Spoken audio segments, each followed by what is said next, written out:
I have officially transferred ownership of our house to my parents as we grapple with the possibility of divorce. Henry, with an icy demeanor, pointed at me, coldly demanding that I leave our home while hurling a barrage of insults. His parents stood by, their approving smiles suggesting they silently endorsed his behavior. Despite their harsh words, I remained calm, my resolve unshaken. I had prepared meticulously for this moment. With my bags packed and a clear plan in mind, I walked out of the house without a second thought, leaving them oblivious to the significant repercussions that awaited them.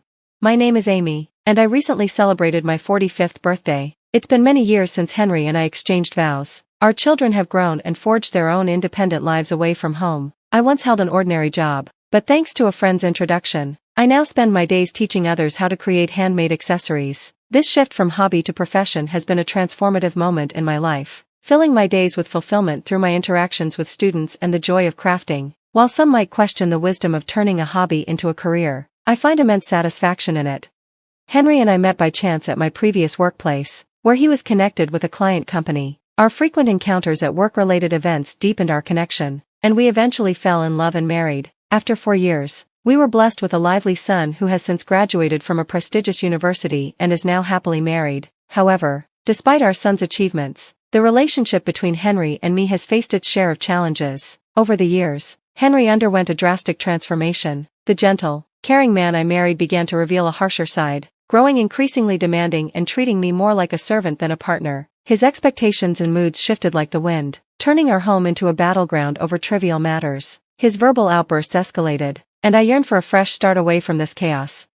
Yet, an unpaid mortgage kept me tethered to our current situation. To complicate matters, Henry inexplicably quit his job and has since spent his days idly at home, contributing nothing to the household chores. This left me to shoulder all the responsibilities alone. The house we live in holds deep significance for me. I financed its recent reconstruction with my savings. It stands as a testament to my dreams and efforts, a space built from my vision and hard work. The kitchen, spacious and meticulously designed, reflects my taste. While Henry had some input in the layout, I ultimately covered all expenses and insisted that my preferences be prioritized. Building this house was both a challenge and a joy. It embodies everything I hoped for. Yet, the financial burden turned out to be more than we had anticipated, forcing us into a larger loan than expected. Taking on such a significant financial obligation in our 40s felt daunting, but the promise of happiness in our new home gave us the strength to manage this debt. Still, Henry appeared dissatisfied. His ideas were only minimally represented in the final design, and he frequently voiced his displeasure, dismissing the expenses as wasteful and akin to throwing money away. Despite his grievances, I focused on the joy and fulfillment our new home provided. Choosing to overlook his discontent, I persevered through his complaints, but gradually, he withdrew from communicating with me, resorting instead to childish antics like littering and leaving messes to irritate me. I often found myself wondering when this cycle of conflict would finally come to an end. As these thoughts swirled through my mind, a few months had passed since we moved into our new home when unexpectedly, the doorbell rang. We weren't expecting visitors, which piqued my curiosity. Just as I approached to answer, Henry jumped up, seemingly recognizing who it might be. Moments later, cheerful voices and laughter wafted through the entrance. When the living room door swung open, I was taken aback to see my in-laws, Willie and Catherine. Our relationship had always been strained. They had been cold and critical of my background from the moment we announced our marriage, maintaining an awkward distance even on our wedding day. Their sporadic visits post-marriage always left me uncertain about how to navigate each encounter. Despite the lack of recent contact, their sudden arrival caught me off guard. I greeted them politely. Though attention lingered in the air, they brushed past me in silence, deliberately ignoring me and even bumping into my shoulder as they entered the house. They admired the spacious and well-designed kitchen, and Henry, basking in their attention, proudly guided them around.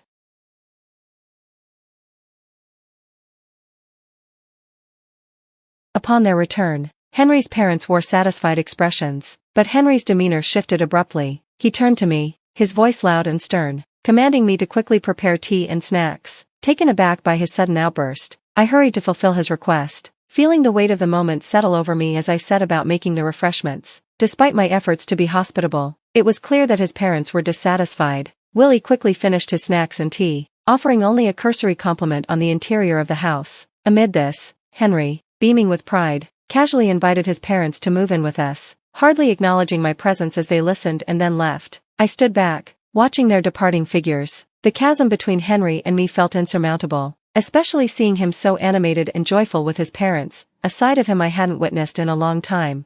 Following Henry's invitation, his parents began visiting our house more frequently. What started as a few times a month quickly escalated to several times a week, and eventually nearly every day. With each visit, their criticisms of me became increasingly unrelenting, and Henry did nothing to discourage them. He directed his blame towards me, insisting that I was the source of our son's distress. As the challenges mounted, I found myself unable to voice my growing frustration, resorting instead to apologies. The in-laws often came over when I was out, leaving clear signs of their presence: beer cans, empty bottles, and spills that stained our new rug with alcohol. Despite my objections, our home began to smell of booze and felt increasingly chaotic.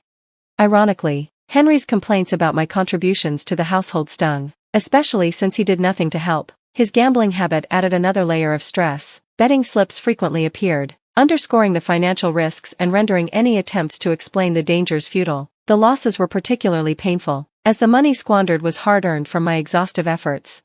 As the visits from the in-laws became more regular, they began to choose their times strategically.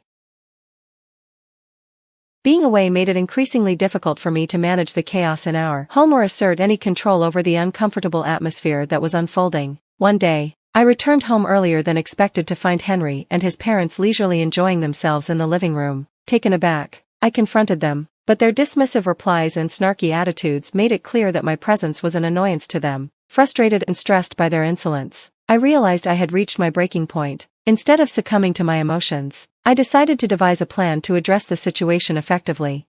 Amid this ongoing turmoil, an unexpected incident occurred on a day I usually spent away from home. The in-laws showed up unannounced, and their palpable surprise at finding me there led me to make a sarcastic remark about their usual avoidance of me. They ignored my comment and confidently strolled into the house. Henry greeted them with a warm smile and eagerly began to give them a tour from the kitchen to the bathroom. As I watched their thorough inspection, suspicion crept in. It felt as though there was a hidden agenda behind their visit. When they left, their satisfied expressions hinted they had confirmed something significant. My curiosity piqued. I couldn't help but wonder what necessitated such a detailed inspection and if they were keeping something from me. I had previously warned Henry not to delve into my concerns, making it clear that my feelings were none of his business. Yet, his behavior suggested he was hiding something. I suspected he was trying to manipulate the situation, though pinpointing his exact intentions was challenging. Observing the unfolding drama became my only option. Then one day after work, I returned home to a shocking sight: a large moving truck emblazoned with the logo Moving Center, parked in front of our house. Henry was deep in conversation with the driver and several representatives. When our eyes met, he quickly looked away and hurried back inside. To my astonishment, my in-laws arrived simultaneously, greeting me casually as if nothing was wrong. Henry welcomed them with open arms, ushering them into the house, and the tension in the air was palpable, signaling that significant changes were imminent in our living situation. As I followed them inside, I was struck by a dramatic transformation. The familiar furnishings and personal items that had once filled our home were gone, replaced by my in-laws' outdated furniture, arranged as though they already lived there. I sat down on the sofa, surrounded by their smirking smiles, which radiated smugness. Their behavior suggested that this change was not spontaneous but part of a carefully orchestrated plan. Feeling a mix of anxiety and resolve, I chose to remain silent and observe what would unfold next. The anxious glances exchanged between my in-laws only intensified the tense atmosphere. Soon, they hinted at something important they needed to discuss, suggesting a hidden agenda. Bracing myself and maintaining a facade of calm, I listened as Henry took a deep breath and disclosed that he had sold the house to his parents. He then proposed we get a divorce, to which his parents nodded in agreement, their smirking smiles betraying their delight at manipulating the situation. Despite the shocking revelation, I remained composed. Having suspected their scheming, I swiftly signed the divorce papers, placed my wedding ring on the table, and announced my decision to leave. My suspicions about Henry and his parents' deceitful behavior, especially during their frequent visits in my absence, had led me to take precautionary measures. I had installed surveillance cameras around the house, accessible via my smartphone. Initially, I monitored their casual interactions, but it wasn't long before I stumbled upon footage that confirmed my worst fears. In the video, Henry and his parents were seen joyfully discussing the sale of the house. Shocked but now fully aware of their intentions, I began to carefully plan my next steps. Based on the evidence I had gathered, I started searching for a new place to live, ready to move on from this betrayal. Taking decisive action, I initiated the transfer of the home loan from my name to Henry's. If they intended to oust me from our shared home, it seemed only fair that they should take on the mortgage payments and all associated responsibilities. The monthly mortgage payment was $3,800, a significant sum drawn from my hard-earned salary. I had serious doubts that Henry and his parents, given their current employment situations, could handle this financial burden. Resolved to sever all financial ties, I offered no support. Now free from the strains of that relationship, I moved into a new home, neatly arranged and furnished with new items, eager to start afresh. On a peaceful day off, luxuriating in the bliss of sleeping well past noon, my relaxation was suddenly shattered by the doorbell. To my shock, I found Henry and his parents standing on my doorstep, uninvited and unexpected. They barged in without waiting for an invitation, spreading a document before me and accusing me of illegally altering the loan terms without their permission. I was taken aback by their audacity. They explained that shortly after I had left the old house, they had received notification about the change in the loan's name. All three of them, currently unemployed, were visibly stunned and claimed they couldn't afford the hefty monthly payments. In a heated outburst, Henry insisted they would not cover the payments. Trying to reason with them, I explained the potential consequences of defaulting on the loan, including how interest and late fees could drastically increase their financial burden. Henry listened, initially skeptical, but I could see the reality of the situation beginning to sink in. After he looked up the loan information online, his expression shifted to one of shock and distress. I suggested it might be time for them to seek new employment opportunities for a fresh start. Their faces went pale as the gravity of their situation dawned on them. They confessed to having no savings or assets. With Henry weighed down by substantial gambling debts and lacking stable income, they pleaded for understanding and assistance. Referencing the years we had spent together, unmoved by their appeals, I firmly closed the door, eager to distance myself from any attempts to salvage our past relationship. Frustrated, they reported me to the police, which ultimately resulted in their removal from my property. Due to their financial struggles, they eventually relocated to a more affordable apartment on the outskirts of town, where Henry managed to secure a part-time job to support his family. Meanwhile, my life continued without disruption. I focused on my job and, in my spare time, started a blog about handmade crafts. The blog gained traction, leading to a substantial increase in my monthly income as requests for workshops and courses poured in.